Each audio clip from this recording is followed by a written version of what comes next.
Hi friends, welcome back to my channel. ఇది మునగ చెట్టు కాండం నుంచి చివర్ల వరకు ఎంతో మేలు చేస్తుందండి.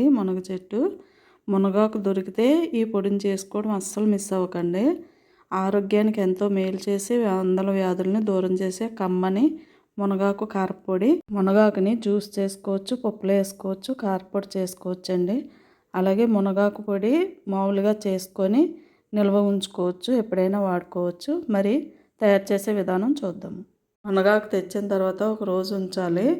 ఉంచిన తర్వాత మరుసటి రోజుని తీసి దులిపితే ఆకులన్నీ సపరేట్ అవుతాయి.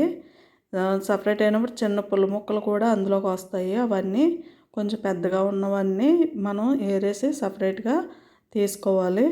చాలా నీట్గా వస్తుంది. చూడండి, మునగ పువ్వు చాలా బాగుంది. మునగాకు మొత్తం పుల్ల ముక్కలన్నీ ఏరేసిన తర్వాత ఒక కప్పు ఆకు అయితే తీసుకున్నాను. తీసుకున్న ఆకుని మంచినీటిలో వేసి బాగా శుభ్రంగా కడుక్కోవాలి. కడుక్కొని ఒక చిల్లుల కన్నం గిన్నెలోకి వేసుకొని వాడబెట్టి అది క్లాత్ మీద ఆరబెట్టాలండి. ఆకు బాగా ఆరిన తర్వాత చెమ్మ లేకుండా చూసుకోవాలి. చూసి గిన్నెలోకి వేసుకొని అప్పుడు ఒక మూకుడు తీసి స్టవ్ వెలిగించి స్టవ్ మీద పెట్టాలండి.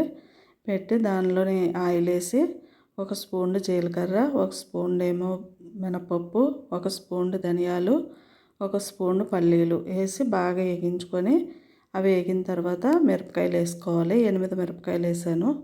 అవి కూడా బాగా వేగిన తర్వాత పిడికుడు కరివేపాకు వేసి అది వేగిన తర్వాత ఒక ప్లేట్లోకి తీసుకొని అప్పుడు మునగాకు వేసి బాగా వేపుకోవాలి.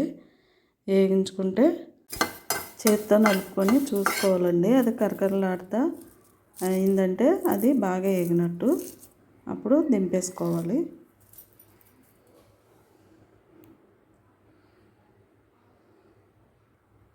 ఎండుమిరపకాయలు, సరుకులు ముందుగా మిక్సీలో వేసుకొని మిక్సీ పట్టేసుకొని దానిలోని మునగాకు వేసి మునగాకులోని ఎల్లుల్లిపాయ రేకలు అలాగే సాల్టు వేసుకోవాలి. వేసుకొని మిక్సీ పట్టేసుకోవాలండి. మిక్సీ పట్టుకొని అది మెత్తగా కొంచెం మురుంగా పట్టుకుంటే బాగుంటుంది. పట్టి సీసాలో నిల్వ చేసుకొని మనం అన్నంలో వేసుకోవచ్చు, అలాగే ఇడ్లీలో కూడా వేసుకొని తింటే చాలా బాగుంటుంది. మీకు నచ్చితే సబ్స్క్రైబ్ చేయండి, ఒక లైక్ ఇవ్వండి. Watching for my video.